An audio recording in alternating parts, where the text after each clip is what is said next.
mendengarkan tuntunan Tuhan, karena kita mau menjadi umat-umat Tuhan yang berkemenangan di dalam Tuhan. Bapak Ibu yang dikasihi Tuhan, perjalanan rohani pengikut Kristus haruslah semakin hari semakin kuat. Ya, perjalanan rohani pengikut Kristus, yaitu saudara dan saya, semakin hari harus semakin kuat. Yang artinya sebagai pengikut Kristus, janganlah menjadi pribadi yang gampang kalah, yang gampang menyerah. Ya, kita mau menjadi pribadi yang kuat dan tetap bergerak apapun yang terjadi dalam hidup kita.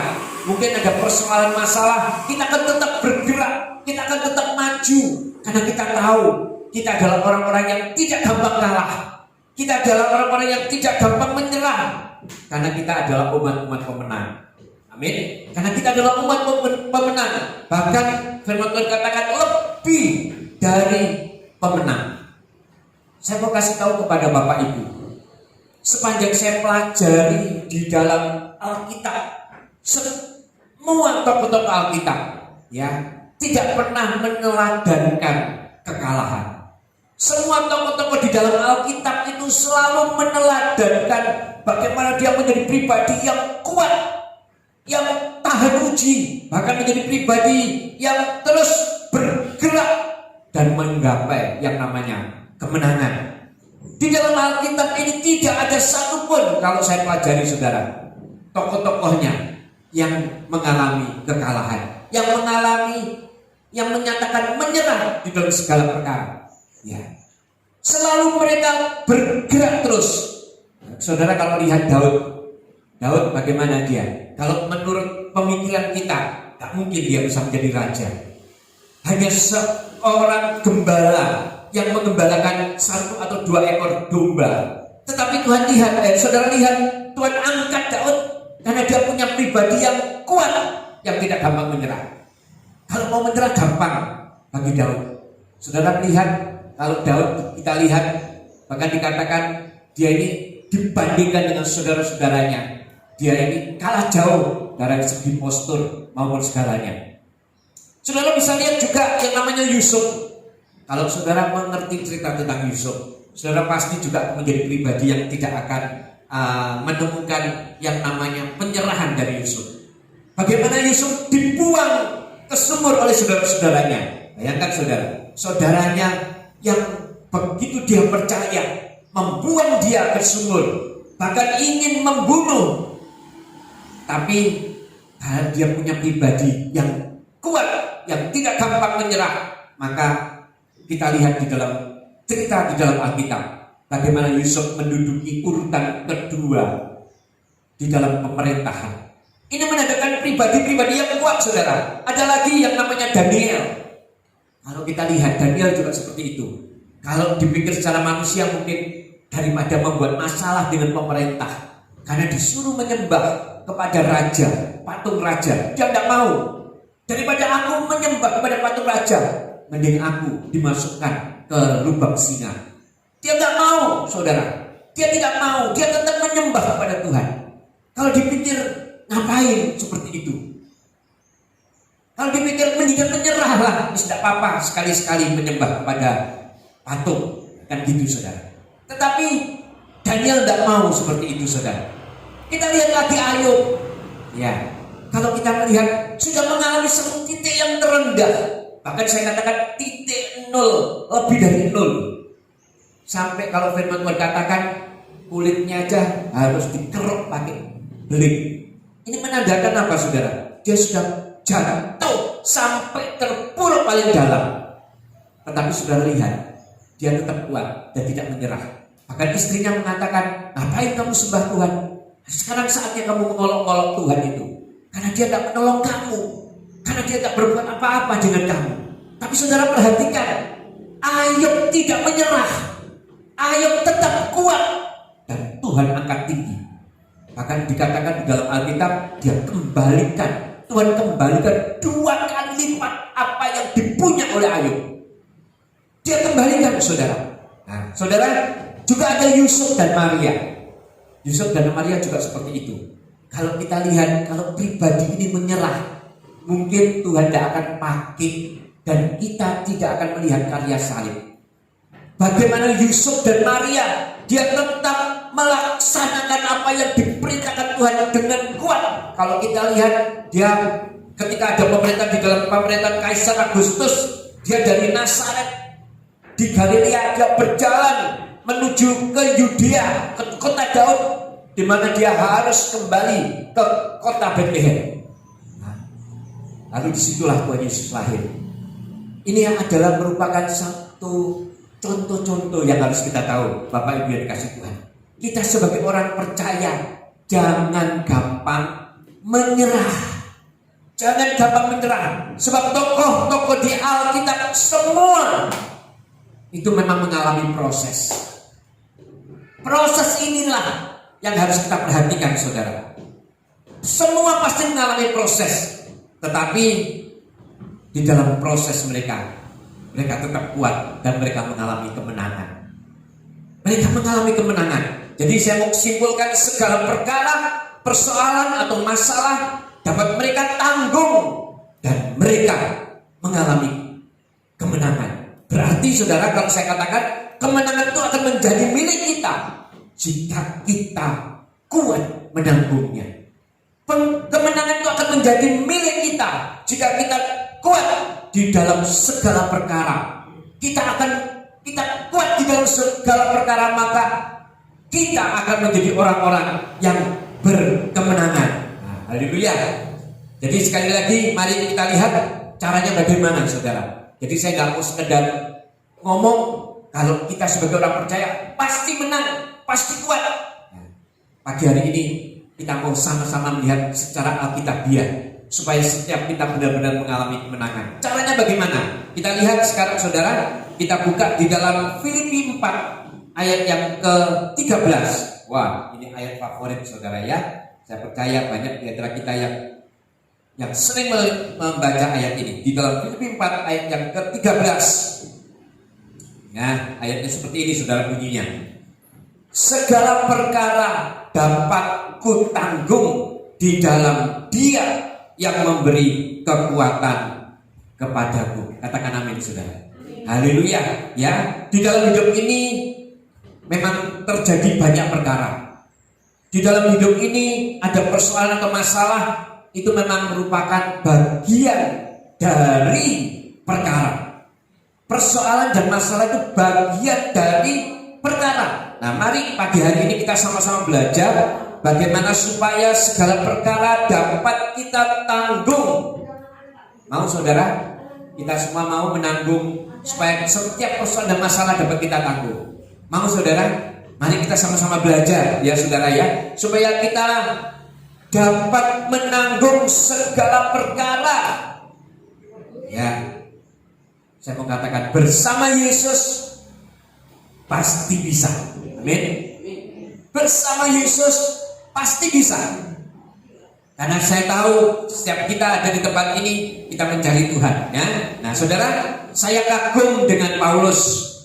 Ayat ini yang nulis Paulus, saudara, di dalam Filipi 4 ayat 13. Seperti kita ketahui, Paulus ini adalah rasul yang sangat luar biasa. Kita tahu pribadi dia bukan orang yang baik-baik. Bagaimana dia menjadi pribadi yang mengejar-ngejar orang percaya. Dia menjadi pribadi yang membunuh orang percaya. Tetapi ketika Tuhan panggil, ketika Tuhan pilih, dia menjadi rasul yang luar biasa, sungguh-sungguh luar biasa. Dan kita lihat Paulus menulis firman ini. Paulus ngomong ini, saudara. Dan saya lihat sepanjang Alkitab, Paulus bukan sekedar ngomong, Paulus praktek. Makanya banyak rahasia firman Tuhan yang sangat komplit diilhamkan kepada Paulus.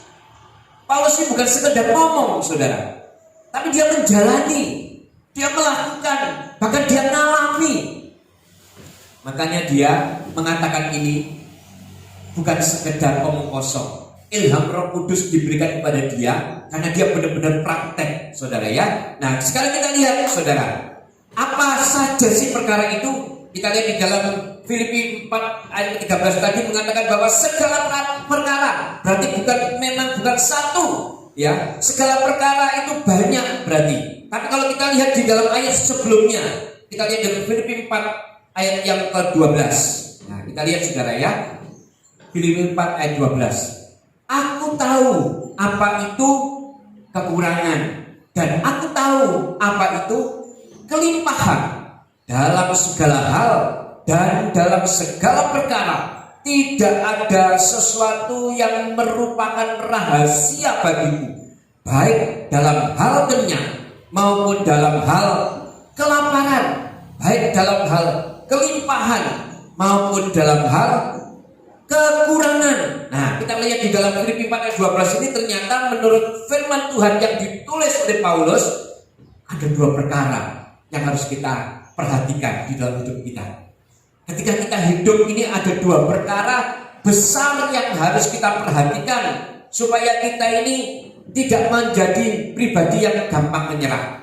Kalau kita lihat tadi dikatakan bahwa perkara itu adalah perkara kekurangan dan perkara kelimpahan. Memang selalu di dunia itu ada dua hal.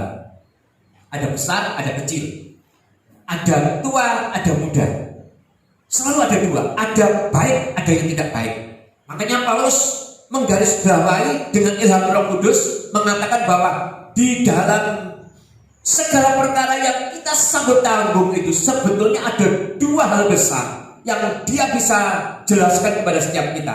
Nah, dua hal ini adalah perkara kekurangan dan perkara kelimpahan. Dan Paulus mengatakan semuanya dapat ditanggung atau dihadapi. Amin. Ini yang dikatakan Paulus, saudara ya. Nah, sekarang kita coba lihat perkara yang pertama, yaitu perkara kekurangan. Nah, saudara, kita mau buka ini di dalam firman Tuhan secara alkitabiah. Banyak saudara memang mengalami kegagalan dalam hal kekurangan. Kita ini sering melihat orang-orang yang kekurangan itu banyak mengalami yang namanya kegagalan. Yang artinya apa? Angkat tangan, menyerah. Sudah tidak dapat lagi. Dia merasakan aku sudah tidak mampu lagi, ya. Dia merasa sudah menjadi pribadi yang menyerah. Ini saya mau bangkitkan kembali supaya kita tidak menjadi pribadi yang seperti itu, saudara ya. Perkara kekurangan ini memang banyak yang mengalami kegagalan.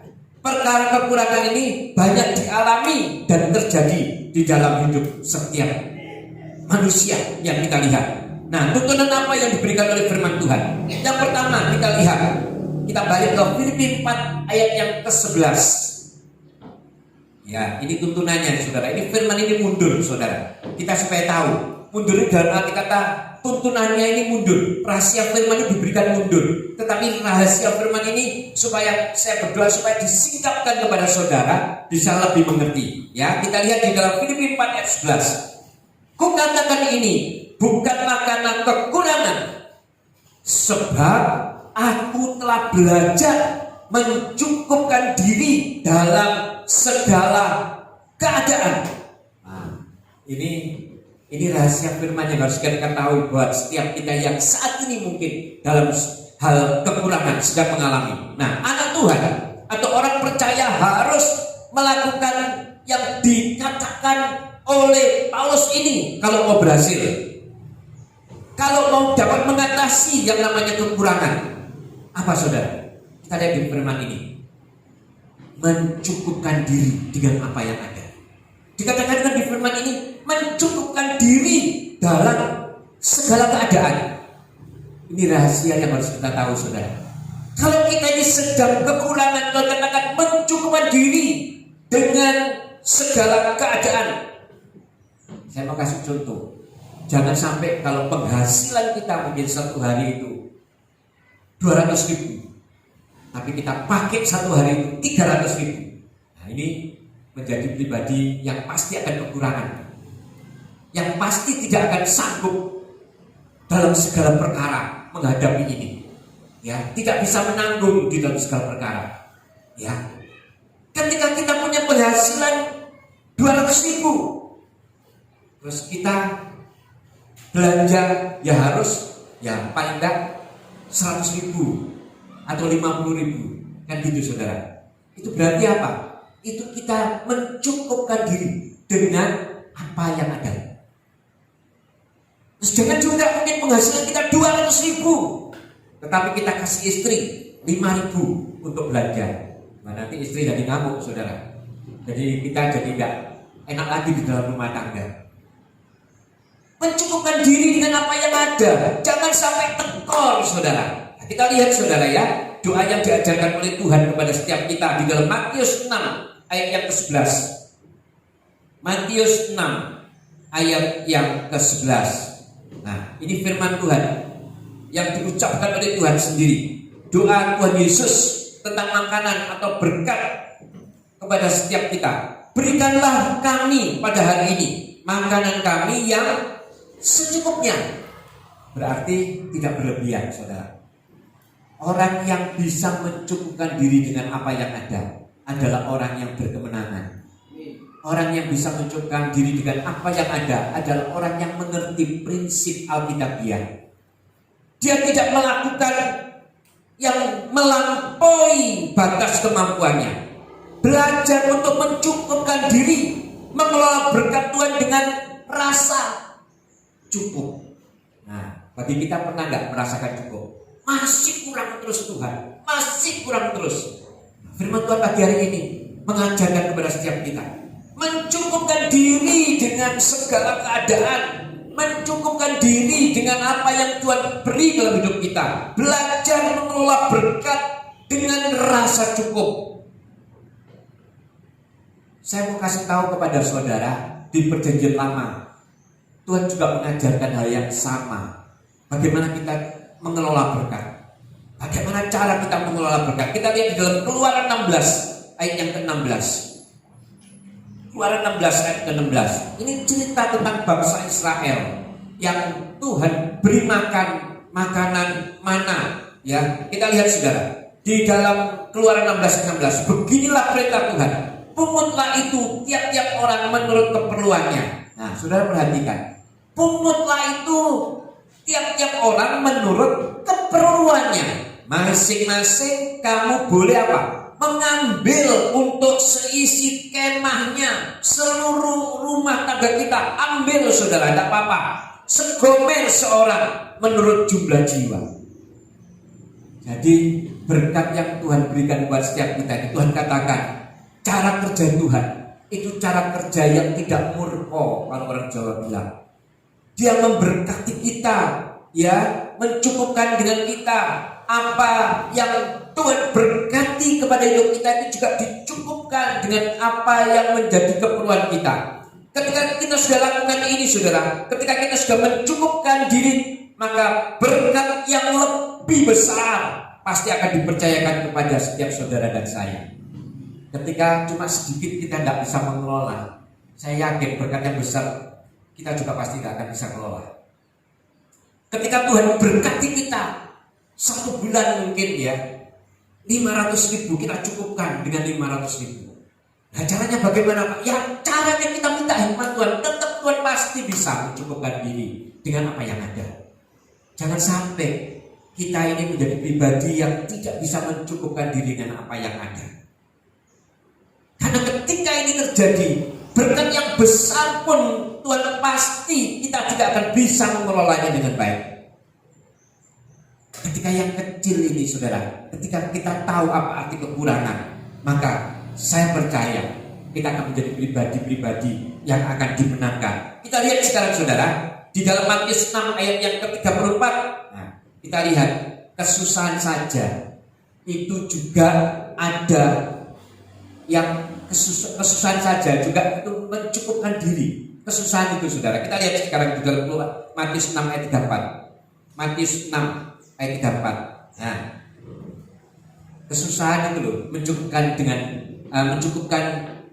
dirinya dengan cuma sehari, dikatakan dalam firman ini, ya. Sebab itu janganlah kamu khawatir akan hari besok, karena hari besok mempunyai kesusahannya sendiri. Kesusahan sehari cukuplah untuk sehari.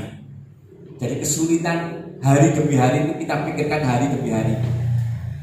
Kesulitan ini aja mengatakan bahwa kesusahan ini aja mencukupkan diri cuma sehari tok. Nah, ini firman Tuhan, saudara. Kalau kita prinsip ini kita jalankan, saya percaya kita menjadi orang yang akan menang. Tuntunan yang kedua di dalam hal kekurangan, ya kita lihat, jangan menganggap remeh yang namanya kekurangan. Jangan menganggap rendah yang namanya kekurangan. Jangan menganggap enteng, saudara. Orang yang menganggap rendah atau enteng kekurangan biasanya akan semakin menyepelekan. Nah, orang yang menyepelekan tindakannya pasti juga akan tidak benar. Saya mau kasih tahu saudara, kalau saudara sekarang lagi kekurangan, ketika mengalami kekurangan, kalau saudara menyepelekan, wes gak apa-apa, seperti hidup, seperti urip. Ya, ini hati-hati juga. Kita harus hati-hati. Karena orang yang menyepelekan kekurangan akan mengalami yang namanya juga tidak kuat di dalam menanggung segala perkara. Ya, saudara, kita lihat sekarang contohnya ada di dalam Kejadian 25 ayat yang ke-34. Ini tentang Esau, saudara ya. Kejadian 25 ayat 34. Lalu Yakub memberikan roti dan masakan kacang merah itu kepada Esau. Ia makan dan minum, lalu berdiri dan pergi. Demikianlah Esau memandang ringan hak kesulungan itu. Saudara lihat, Esau pada waktu itu sedang mengalami yang namanya kekurangan. Dia sangat lapar, dia membutuhkan, saudara, sangat butuh. Makanya ketika dia butuh, dia memandang remeh ketika dia kekurangan. Harus akan lagi kekurangan, tidak apa-apa. Dia jual hak kesulungannya dengan cuma semangkok kacang merah. Nah, saudara, sekarang kita lihat di dalam Amsal 30 ayat yang ke-8 sampai ke-9. Amsal 30 ayat 8 sampai pada ke-9. Ini memang doa yang harus kita naikkan kepada Tuhan, saudara ya. Jauhkanlah daripadaku kecurangan dan kebohongan. Jangan berikan kepadaku kemiskinan atau kekayaan. Biarkanlah aku menikmati makanan yang menjadi bagianku. Ini orang yang punya prinsip mencukupkan diri dengan apa yang ada. Supaya kalau aku kenyang, aku tidak menyangkal Tuhan dan berkata, siapa Tuhan itu? Atau kalau aku miskin, aku mencuri dan mencemarkan nama Allahku. Nah, ini yang ditulis oleh Agur. Agur ini kalau saya lihat di dalam kamus, dia ini adalah penghimpun, seorang penghimpun kamus, seorang yang takut akan Tuhan. Ya, yang artinya ayat ini mengatakan, bekerjalah dengan sungguh-sungguh jika engkau mengalami kekurangan. Bekerjalah dengan sungguh-sungguh. Kita lihat di dalam Amsal 20 ayat 13. Amsal 20 ayat 13. Ini ajaran yang harus kita mengerti ketika kita mengalami kekurangan. Janganlah menyukai tidur supaya engkau tidak jatuh miskin. Bukalah matamu dan engkau akan makan sampai kenyang. Heran ayat ini, saya memikirkan ayat ini, saudara, mengatakan bahwa jangan suka tidur. Yang artinya mungkin, saudara, jangan malas. Orang yang mengalami kekurangan, jangan malas. Mari kita bangkit, saudara. Bekerjalah dengan sungguh-sungguh. Berusahalah dengan sungguh-sungguh. Pantang menyerah. Terus berusaha. Tidak mau angkat tangan. Tidak mau menyerah. Nah, kita lihat sekarang di dalam Amsal 24 ayat yang ke-33 sampai 34. Amsal 24 ayat 33 sampai 34. Nah, ini orang yang punya prinsip seperti ini yang tidak disuka oleh Salomo, saudara. Tidur sebentar lagi, mengantuk sebentar lagi, melipat tangan sebentar lagi untuk tinggal berbaring. Waduh, senangnya tidur, makan tidur, mungkin seperti itu, saudara ya. Terus maka datanglah kemiskinan seperti seorang penyerbu dan kekurangan seperti orang yang bersenjata. Orang yang sukanya makan tidur, ya. Kalau orang cungkok ngomong, ya, Cek pagun, makan tidur, tidak bekerja. Maka dikatakan seperti itu, saudara. Hati-hati, dikatakan di ayat 34. Maka akan datanglah kemiskinan. Kemiskinan itu seperti tentara, ya, yang seorang atau orang yang bersenjata, yang artinya apa? Menyerang dengan membabi buta. Itu, saudara.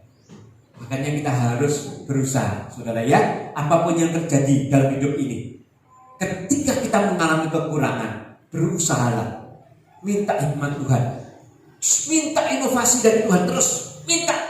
Ya, saya bangga dengan orang-orang seperti itu. Dia tidak gampang menyerah, saudara. Dia terus berusaha, bahkan tidak akan berhenti berusaha sampai dia mendapat apa yang menjadi bagian dia, yaitu orang-orang yang sanggup menanggung segala perkara. Ini perkara kekurangan. Nah, sekarang saya mau cerita kepada saudara tentang perkara yang kedua yang Paulus tadi katakan, yaitu apa, saudara? Perkara kelebihan. Ternyata ini juga merupakan satu pelajaran yang harus kita benar-benar perhatikan dengan baik-baik. Perkara kelimpahan. Ternyata orang yang berkelimpahan itu juga akan menjadi satu perkara yang sama seriusnya dengan orang yang kekurangan. Orang yang kelimpahan jika tidak bisa mempergunakan kelimpahannya dengan baik. Nah, saudara perhatikan, ketika tidak mempergunakan kelimpahannya dengan baik dan benar, juga akan mengalami perkara yang serius. Dulu sebelum diberkati ke gereja, rajin. Dulu sebelum diberkati doa, rajin. Dulu sebelum mengalami kelimpahan, baca Alkitab, rajin. Nah, sekarang setelah mengalami kelimpahan, hati-hati, saudara. Mau baca Alkitab, waduh, masih belum ada waktu. Mau doa, waduh, nggak ada waktu lagi. Mau ke gereja, wah, pura-pura ke gereja. Ngapain ke gereja? Tak gunanya ke gereja. Apalagi sekarang sudah musimnya Zoom, online. Pengajaran-pengajaran banyak ditebakkan melalui pengajaran online. Saya katakan, saudara, hati-hati. Pengajaran online pun sekarang ini sedang merambah dengan luar biasa. Sampai saya pernah melihat perkataan dari orang-orang yang mengatakan sekarang gereja di mana-mana tutup, banyak yang tutup, online yang buka. Dan online itu mengatakan Tuhan itu sama atas semua agama. Saya katakan, waduh, banyak pengajaran yang melenceng, banyak pengajaran yang tidak sesuai dengan apa yang saya pelajari di dalam Alkitab. Mereka kebanyakan menyerang hal-hal yang menurut mereka itu menjadi beban buat mereka. Yang diserang mengenai apa, saudara? Pertama, persepuluhan. Sekarang banyak yang menyerang mengenai persepuluhan. Mereka menganggap gereja yang masih menerapkan persepuluhan adalah perampok. Yang kedua, mengenai baptisan air, ini juga diserang.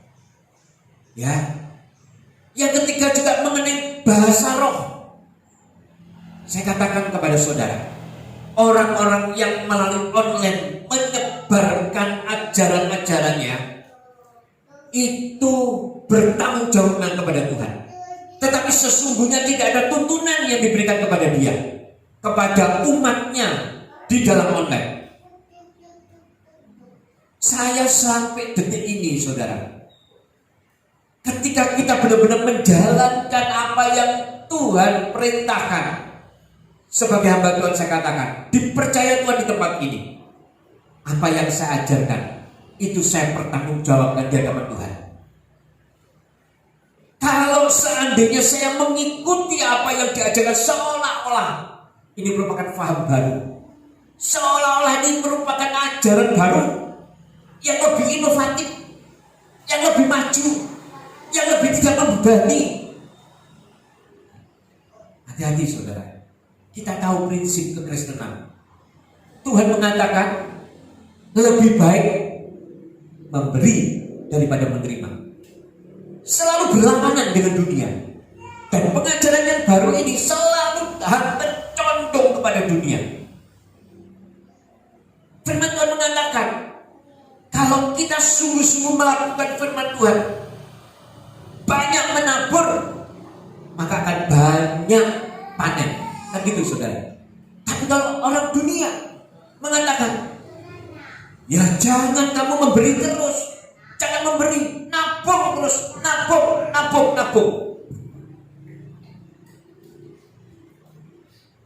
Selama saudara mempraktikkan firman Tuhan, Allah kita adalah Allah di atas kebenaran. Saya sanggup memperdebatkan apa yang menjadi perdebatan, apa yang menjadi persoalan di dalam setiap ajaran-ajaran yang baru, yang seolah-olah lebih inovatif, dan ujung-ujungnya sebetulnya merugikan saudara sendiri, merugikan kita yang mendengar kalau kita melakukan. Mereka tidak akan tanggung jawab kalau saudara tidak melaksanakan prinsip-prinsip Alkitabiah. Saya percaya apa yang dijanjikan oleh Alkitab juga tidak akan bisa kita terima. Mereka cuma akan mengatakan, wah sudah, itulah ajaran yang baru yang harus kita ketahui bersama. Tetapi sesungguhnya yang mengalami adalah saudara. Makanya saya mau katakan sekali lagi, mari kita belajar, saudara ya, belajar. Ketika kita kelimpahan, kita juga jangan sampai menyepelekan waktu-waktunya Tuhan. Jangan sampai menyepelekan apa yang harus kita kerjakan ketika kita mengalami kelimpahan. Ketika kita melaksanakan itu, saya percaya kita akan menjadi orang-orang yang diberkati oleh Tuhan. Saya mau saksi kepada saudara, bukan saksi, saya mau kasih ilustrasi kepada saudara. Ada seorang raja, kalau zaman dahulu itu kan seringkali dia nyamar. Raja itu nyamar melihat kepada rumah daripada rakyatnya. Ini cerita tentang 99 dirham. Nah, saya katakan kenapa? Karena ini ada ceritanya, saudara. Seperti ini. Ketika raja itu nyamar, dia lihat ada satu keluarga yang menurut raja itu kekurangan. Wah, rumahnya sederhana, tidak seperti istanaku. Ya, rumahnya sederhana, tetapi dia lihat orangnya ini, petani ini sukacita, sangat sukacita. Rajanya ini bingung sampai saudara. Ini orang ini tidak punya kelebihan, tetapi sukacita. Nah, penasihat raja mengatakan, oh belum raja, wajar kalau dia mengalami sukacita. Dia tahu dia pasti mengalami sukacita. Coba kita kasih 99 dirham. Ya, 99 dirham uang emas. Oh gitu ya? Iya. Nah, dipraktekkan sama raja, saudara. Ketika pagi dikasihlah satu kantong 99 dirham uang emas, ditaruh di depan pintu. Ketika dibuka oleh petani, ini ada apa? Oh ada 99. Ternyata dibuka, dilihat ada 99 dirham uang emas.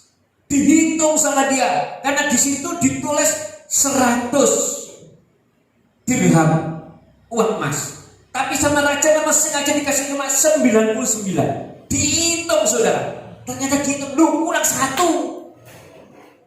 Nah, saudara bisa bayangkan, wes nemu, ya kan? Dapat begitu banyak, kurang 1. Ternyata besoknya dilihat lagi sama raja, sukacita itu tidak ada di dalam petani ini.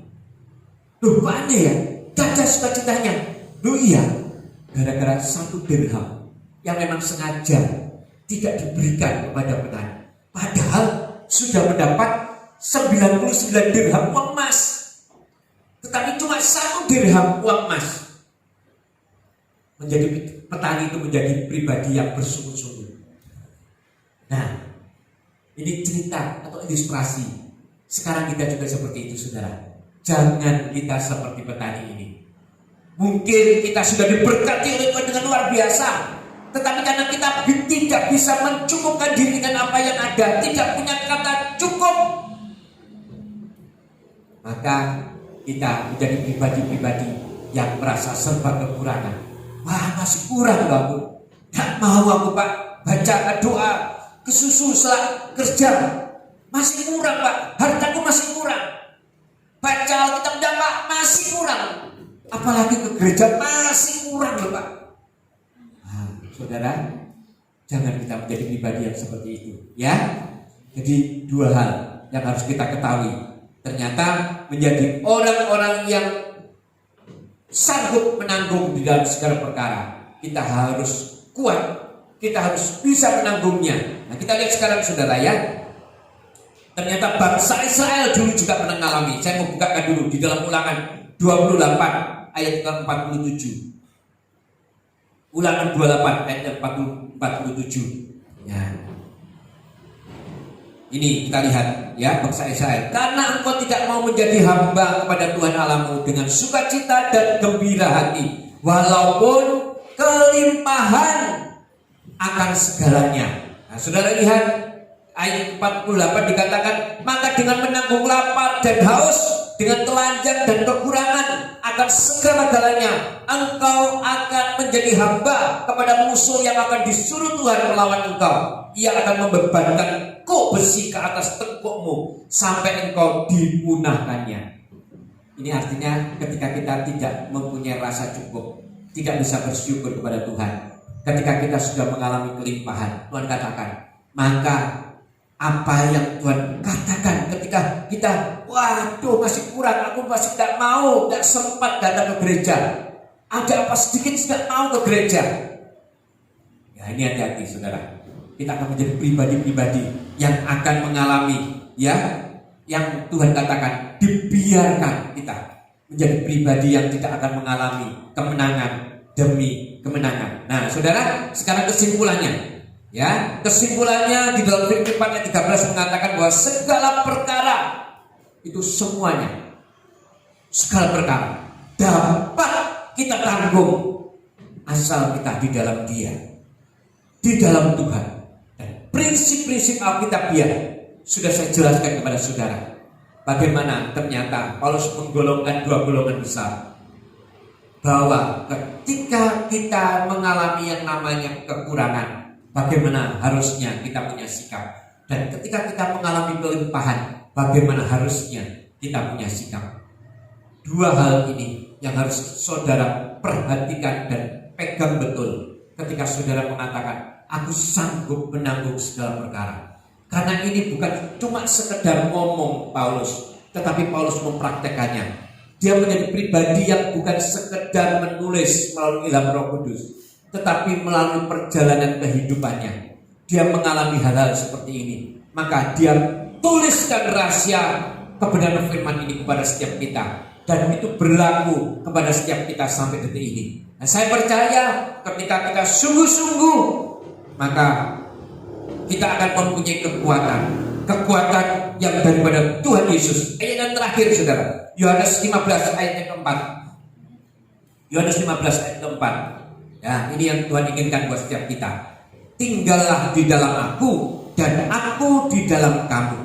Ini Tuhan yang inginkan. Sama seperti ranting yang tidak dapat berbuah dari dirinya sendiri, kalau ia tidak tinggal pada pokok anggur, demikian juga kamu tidak berbuah jikalau kamu tidak tinggal di dalam aku. Menjadi kewajiban buat setiap kita untuk melekat kepada Tuhan. Menjadi satu kewajiban buat setiap kita untuk mengutamakan Tuhan. Ketika kita sungguh-sungguh melekat kepada Tuhan, maka kita akan menjadi pribadi-pribadi yang berbuah. Menjadi pribadi-pribadi yang hidup. Menjadi pribadi-pribadi yang kuat dan sanggup menanggung segala perkara. Kita menjadi pribadi-pribadi yang tangguh dan kuat di dalam segala perkara yang terjadi dalam hidup kita. Kita mau belajar firman Tuhan ini. Kita mau praktekkan. Amin, saudara. Ya, ini saya percaya bukan cuma sekedar pelajaran yang saudara bisa tangkap. Saya mengucap syukur kepada Tuhan, saudara yang hadir ini adalah saudara yang dicintai oleh Tuhan. Karena ini rahasia firman Tuhan ini besar sebetulnya buat setiap kita. Kalau kita sungguh-sungguh tangkap ini dengan sungguh-sungguh. Karena ini merupakan kunci keberhasilan kita hidup. Saya tidak mau ketika kita menjadi orang-orang percaya, hidup di dalam segala sesuatu yang gampang menyerah, tidak kuat. Karena mungkin saat ini kita sedang dalam persoalan, dalam masalah. Itu namanya proses. Dan proses itu harus tetap kita jalani. Dan di dalam proses itu yang saya mau kuat, saudara. Karena di dalam kekristenan saya katakan, saya mau saudara diberkati Tuhan. Bukan berarti saya khotbah ini selalu kemakmuran. Bukan, saudara. Karena saya lihat sepanjang Alkitab yang saya pelajari, tidak ada yang mengajarkan harus bersusah-susah terus, harus mengalami kekurangan terus, baru itu layak di hadapan Tuhan. Tidak, saudara. Karena ketika kita mengalami kesusahan, ketika kita mengalami kekurangan, itu proses mungkinnya masih terjadi. Ujung-ujungnya pasti akan mengalami kemenangan. Dan Tuhan memang ajarkan itu. Nanti saya akan khotbahkan lain waktu. Ya. Jadi ini kadang-kadang sekarang ini banyak teori-teori yang memilah-milahkan, yang seolah-olah menganggap khotbah, justru khotbah secara Alkitabiah ini menganggap ini tidak benar. Sekali lagi saya mau katakan, saya kepingin saudara semua sini berkati, tetapi saya tidak khotbah kemakmuran. Saya mau saudara makmur, karena ini adalah yang diinginkan Tuhan. Tetapi itu bukan tujuan utama kita. Tujuan utama kita adalah menyembah kepada Tuhan. Kalau kita mencari Tuhan, ya, dengan segala sesuatunya, maka segalanya akan ditambahkan kepada kita. Dan ini merupakan kebenaran firman Tuhan. Saya percaya kok, orang yang mengandalkan Tuhan pasti tidak akan dipermalukan oleh Tuhan. Saya akan buka semua nanti suatu saat. Tapi saya mau saudara pada pagi hari ini sudah belajar tentang bagaimana arti di dalam sanggup menanggung di dalam segala perkara. Di dalam Filipi 4 ayat yang ke-13. Supaya kita benar-benar menjadi orang Kristen yang tangguh dan yang kuat di dalam Tuhan. Amin. Saya tidak memperpanjang firman Tuhan. Saya tidak pemain musik. Kita akan datang kepada Tuhan.